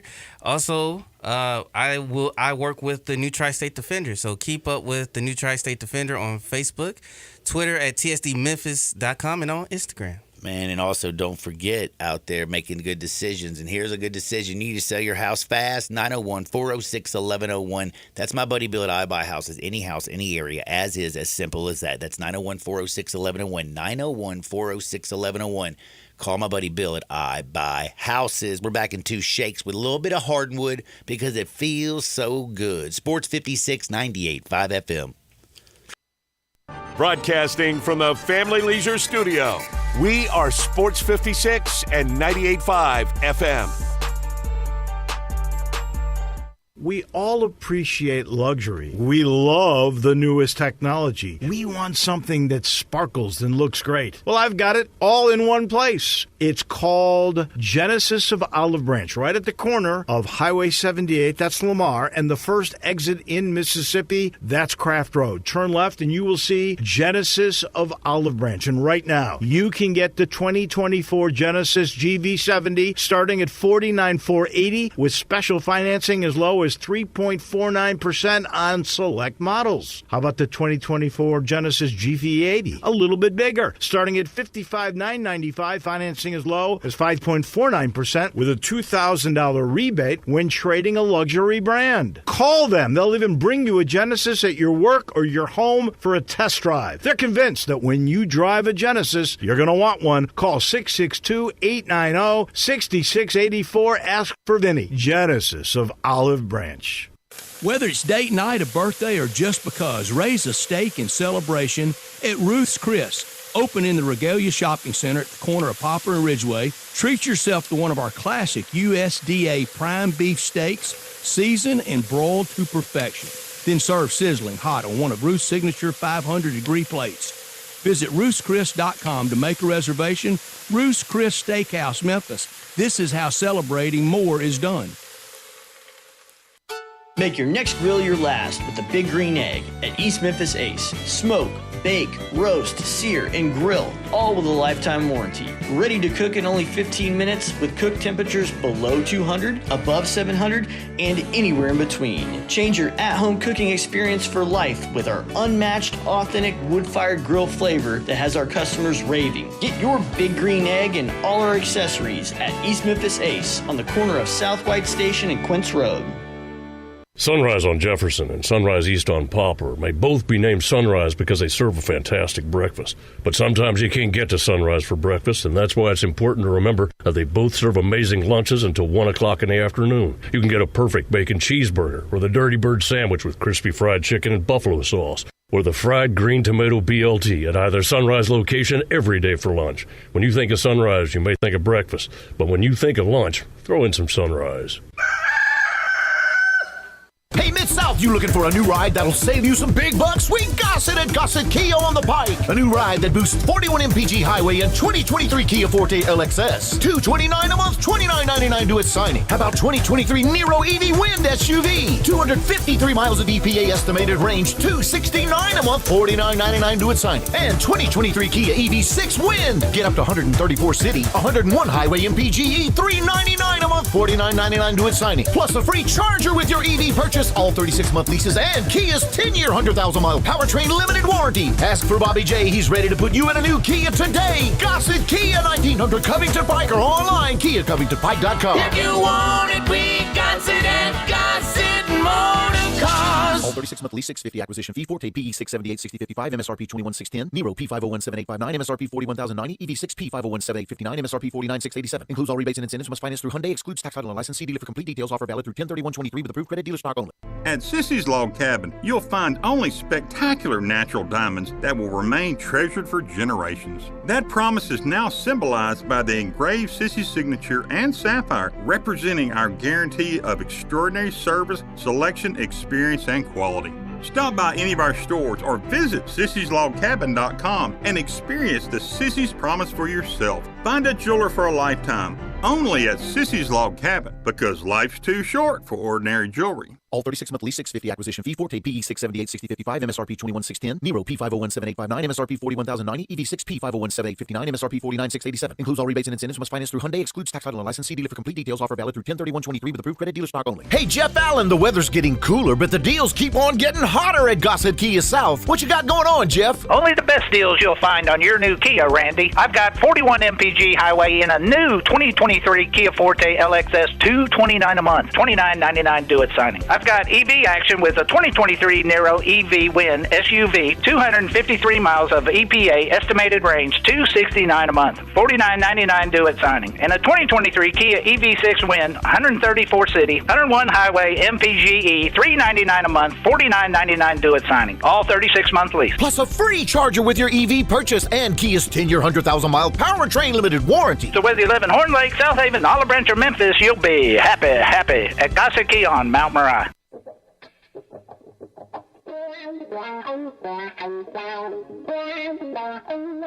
That's one of those things. When things get too heavy, just call me helium. Now, back to Sports 56 Happy Hour on Sports 56 and 98.5 FM. This hour is brought to you by Tito's Vodka. Here once again, Johnny Radio.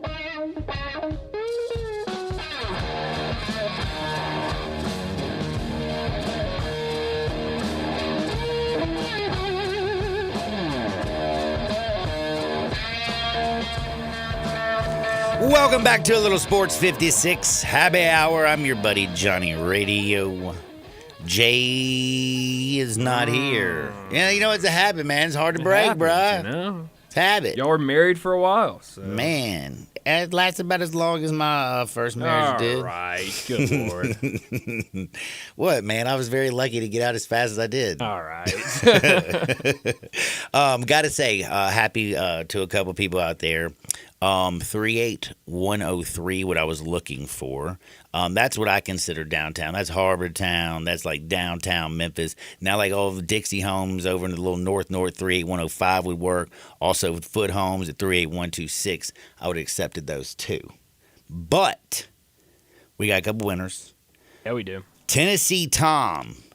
I'm going to text you right now. You're a winner. Winner. You're going to have to come up here to Sports 56 between 9 a.m. and 5 p.m. Get here about 4:30, Holmes. Don't come like right at the end. You know what I'm saying? That's just kind of like, hey, we trying to get up out of here. Or like you know any other time between 9 and 5. Get in here a little bit. But I'd say between 9 and 4:30. Come on up here. I got a $25 gift card for Tennessee Tom. And then we also have Randy, who was very smart. He said 901's the area code. 38103 is the zip code you're looking for. Randy, you're a winner as well. Both of y'all get $25 to Ferraro's Pizza, which is in downtown Memphis at 111 Jackson, of course, in the 38103, right by Harbor Town, right by, River Tower. Maybe you live at Waterford or the Gayos or whatever. Head on over there, check out it. It's the best pizza around. Plus, it's your NFL Sunday ticket party extravaganza. They got all the games, they got the TVs, they got $2 beers, $9 beer buckets, and they got the best damn pizza around. Check them out. It's Ferraro's Pizza in downtown Memphis. Now, we got to do Hardwood because it feels so good, and it's brought to you by Tito's. When life hands you lemons, just make a lemon drop. Make sure it's with Tito's handmade vodka, crafted and distilled in the United States, down in Austin, Texas, 6 times distilled in classic copper pots. Very unique flavor, slightly sweet. Black pepper note balances everything out.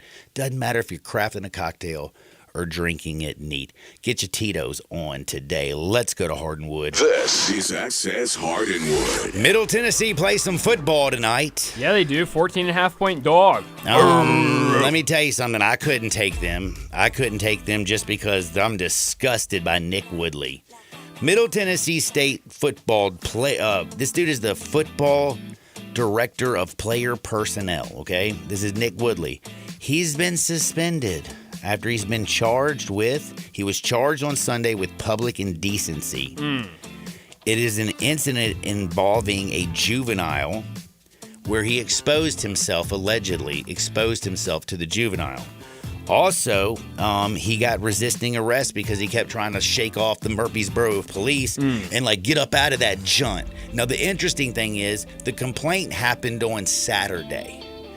Guess where he was found and arrested? It happened Saturday afternoon in Target, okay? Okay. Where do you think he was arrested on Sunday afternoon? At his house watching Sunday Ticket, John. Nope, he was back in Target for some reason. I guess he forgot. He must have forgotten his groceries. I've been there before. Last week I had to go to Target 2 days in a row. I was very embarrassed. Oh, please. Nobody goes to Target 2 days in a row. Who goes shopping 2 days in a row? Well, you do when you have a girlfriend, John. Well, I don't know if you know this. I've had many of them. And none of them had to go to Target 2 days in a row? They might have to, but I don't need to hear about it. I mean, good Lord. One night at John, I'm like, hey, I got to go get some toothpaste. I need to go get some soap. Like, I ran out of these. I need to get these. These are essentials. I don't know how these things get in my house, but they always seem to just appear. We go and get, the essentials. We go home. The next day, she's like, I got to go to Target. For what? We were just there last night. She's like, I didn't think about what I needed there, and now I need them. I'm like, ridiculous. But man, we went back to Target. you tell her to step up her game. Exactly. You know what I'm saying? Come on now. And good Lord. Man, make sure you got everything covered. I'll always cover your bases. But no, my homie did this on a Saturday. Right. Then he's like wandering around the exact same area looking like a pedo creepy, and the police are like, the people that are working there are like, oh my God, is that the dude where that's the dude. And the police go get him. He's escorted off. They also confiscated his phone because the kid said that there was a little phone something going on. Oh my God. Yeah, so this is the other thing that's just absolutely crazy. So of course the police have come out there and said, if you feel like you have been a victim, because they believe that there's possibly more victims to Woodley, to contact them, of course, their division, the MPD Criminal Investigation Division of Murfreesboro. So this is a serious allegation, serious stuff. This is what makes me upset. His bond was $3,000. That's it. It's not a lot. Dude, my bond was $50,000 when I stole the taxi, which I did not steal again. I always forget about that story, John. So when you say my bond was $50,000, I'm like, what are you talking about? But that's ridiculous. That is ridiculous. That is ridiculous. All you did was drove a car to your house. All I did was somebody tried to rob me. Exactly. I took care of business, and I drove myself home when I was trying not to. This guy exposed himself to children, John. And he's getting $3,000. This world crazy. is completely You're right. I'm with you. Backwards. I'm with you. Straight up backwards. Now, I thought that was a pretty terrible story. Also makes me tonight. Heck, who's Middle Tennessee playing? Liberty. Oh, good Liberty team. Liberty 6-0 Liberty.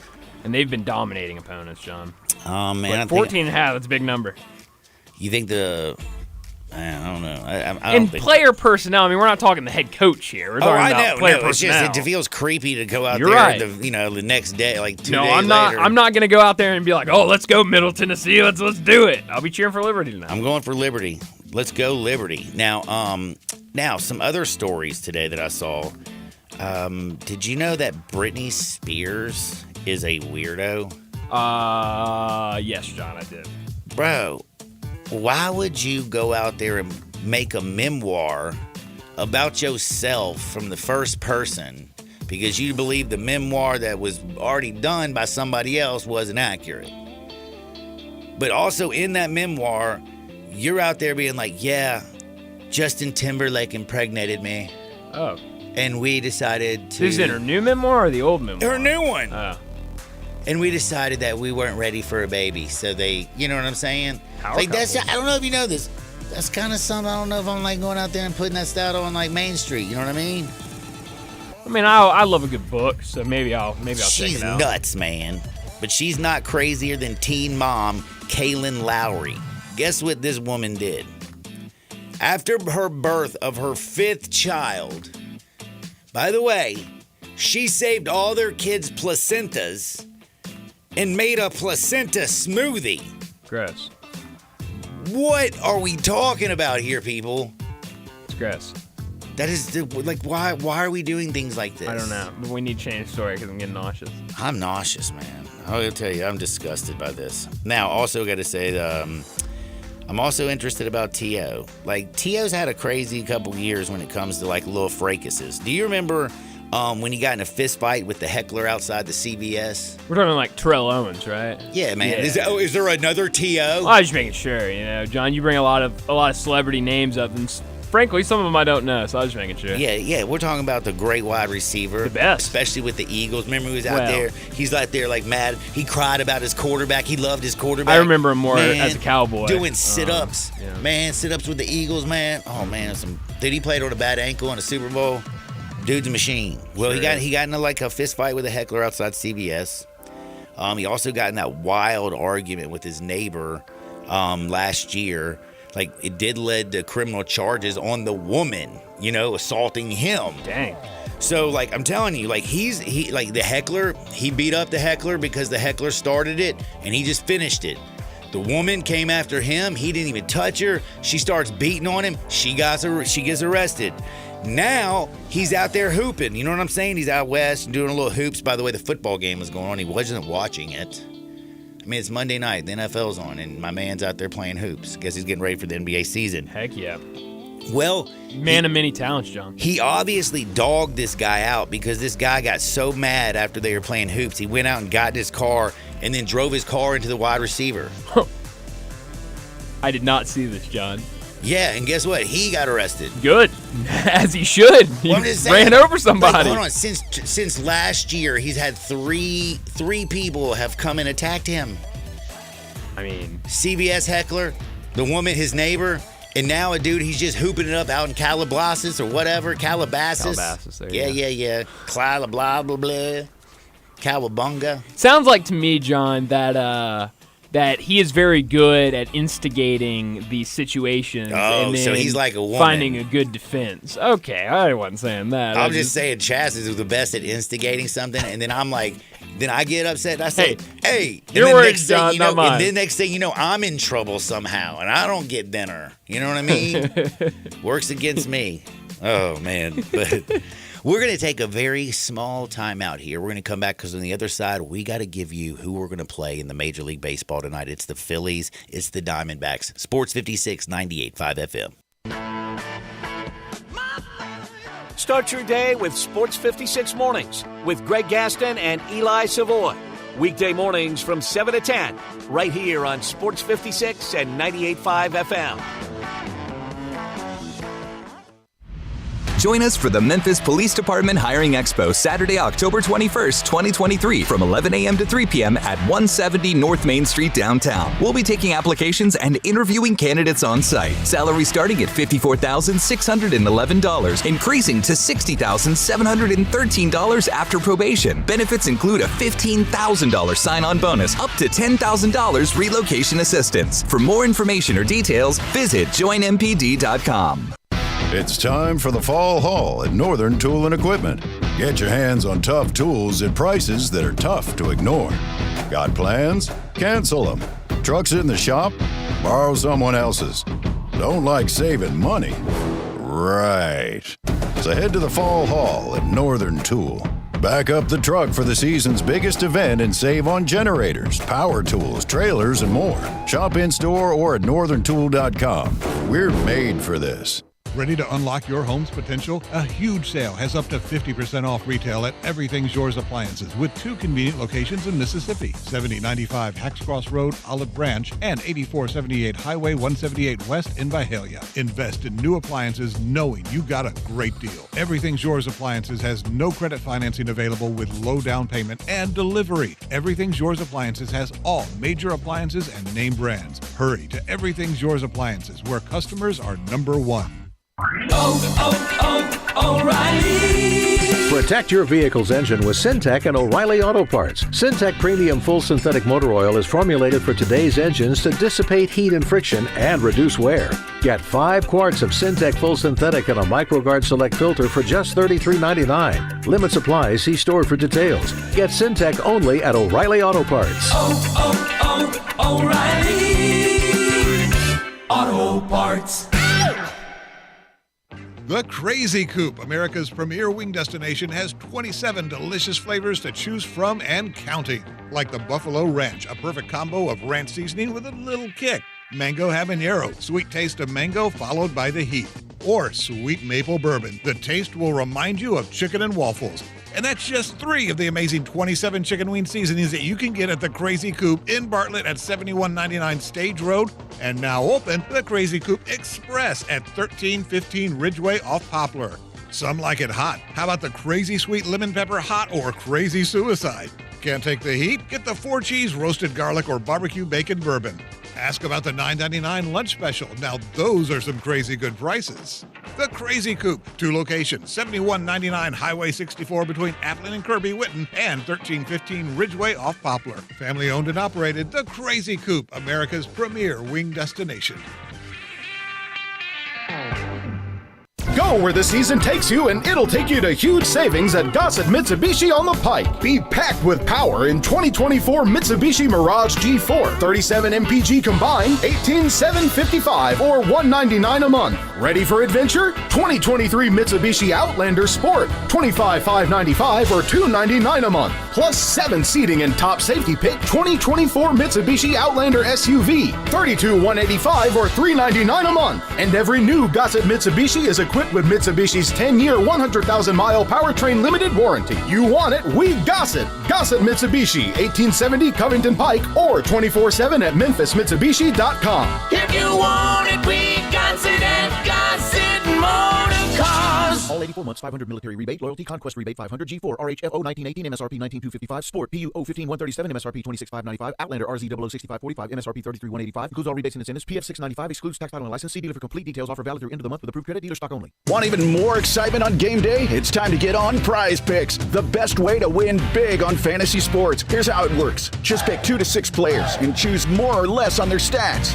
If you get them right, you could win up to 25 times your cash. It's quick and easy to make your picks, and with fast and safe deposits and withdrawals, Prize Picks is the place to play this season. Prize Picks has awesome weekly promotions, and they're the only daily fantasy platform with an injury insurance policy, keeping you in the game even if one of your players goes down. Sweat it out, watch your entry update in real time, and continue the fun by making picks on second half and fourth quarter stats. Take your game day experience to the next level with Prize Picks. And right now, you go to prizepicks.com/primetime and use code primetime. Prize Picks is matching your first deposit up to $100. That's prizepicks.com/primetime with code primetime for a 100% deposit match. Prize Picks, daily fantasy sports made easy. Must be present in certain states. Visit prizepicks.com for more details. 4.9 liter V8, 0 to 60, and I'm about to find out. Now, back to Sports 56 Happy Hour on Sports 56 and 98.5 FM. This hour is brought to you by Tito's Vodka. Here once again, Johnny Radio. Welcome back to a little Sports 56 Happy Hour. I'm your buddy Johnny Radio, hanging out with Brian Dacus. Big thanks to Zach Boyd. Big thanks to David Cobb. But now it's time to thank me, because I gave you 3 winners yesterday, and I'm about to give you another winner today. That's right. We're going. You said that, John. I said it well. I don't know exactly what I said that you liked, but I'm sure it was said well. You thanked all your guests, and now it's time to thank me, because I'm going to give you a winner. I like this, and then I'm going to tell you. Okay, so in baseball, things kind of they revert back to the mean. They go back to the normal. Merrill Kelly, in his last 4 outings, has only given up 4 runs in his last 4 games. In his last game against the Dodgers, my man was solid. Did not give up a single run. Aaron Nola, who was so average during the regular season, is 2-0 in the postseason with a 1.42 ERA, and he's looked filthy. But right now, the top of that Diamondbacks lineup is disgusting. The Phillies are hitting bombs like they're going out of style. This is not going to be the pitching matchup that you think of. Even though Merrill Kelly, over his last 63 starts the last 2 seasons, has a 3.33 ERA. A lot better than a lot of people have thought. Again, pitching very well in his last 4 games. Pitching in Citizens Park against this lineup, the way that they're hitting the ball, it is just dangerous. It is dangerous, dangerous, dangerous. And I think Aaron Nola, more so than anything, reverts back to being Aaron Nola. When he's spinning it, he's hard to hit. It's going to be a little cold. It's going to be a little dry. I think the ball's not going to get as tight on him. And next thing you know, those Diamondbacks, with the speed that they have, I think they get to him. I think the Phillies are going to get to Kelly. I think both bullpens are a little bit shaky, even though the Phillies, you talk about Craig Kimbrell. Man, Craig Kimbrell was in some deep trouble last night, but he just got out of it. Could have been ball 4, runners on first and seconds, only 1 out. Instead, they call that low strike. Next, he come out and gets a double play. Phillies, Diamondbacks, they're going to score. The total is only 7.5. We are going over tonight. It is on TBS. 7:07 is the first pitch. I'm also gotta lean. Everybody and their grandmother's betting on the Phillies. And the Diamondbacks plus 155 right now seems like something I might consider a sprinkle magic, just because I feel like Nola is going to give up something. But my play is 100%. We're going over 7.5 tonight. Game 2. Both series going to be 2 games to none. That's a good point by you, John. I mean, unlikely, I would think. Unlikely. I'm definitely going over. I hope everybody has a wonderful time. Again, don't forget, there's also football on the tube tonight. Do not take Middle Tennessee. That's one thing that we've agreed we are not going to do. Other than that, man, I hope everybody gets out there, makes this world a better place. For Dacus, I'm John. We'll see you on the flip side. Peace. Simple, smooth, and every sip as easy as the last.